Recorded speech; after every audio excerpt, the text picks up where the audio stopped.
I believe that I am more aware and accepting of my own mortality than most people. This isn't necessarily a good thing for me, or a bad thing for everybody else. If everyone understood their mortality, then most of our modern-day activities would be forgone for fear of the injuries and deaths they caused. I mean, cars are our main source of transportation, and in the US alone, over 32,000 people died in car accidents. If people understood the risks they were taking every time they simply started their car, they'd never set foot outside the house. And heaven knows what they'd do if they ever learned of the risks inside their homes. Now, some people deal with death daily. These people are probably aware of their own mortality. They know that whenever they run to the store for some milk, they might never go home. Those people are probably not the most fun to hang around with. And I have a sneaking suspicion that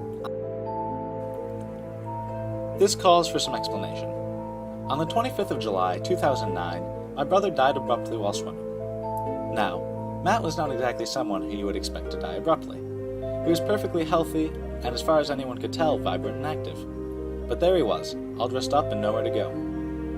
His death was like a wake-up call about my own mortality, but like any good teen, I acknowledged it and went. More recently, I've discovered some interesting data.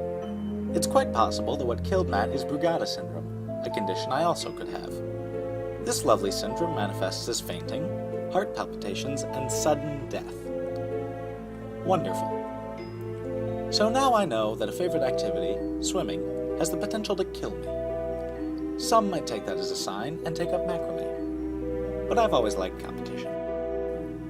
Rather than moping about the inevitability of my death, I've decided to take it as a challenge. Death is going to claim me no matter what, so why not see what I can accomplish? Knowing every second is one less that I have just pushes me to keep doing more. How many papers can I write? How many times can I swim a mile continuously? Little things, yes, but I'd argue it's better than crushing.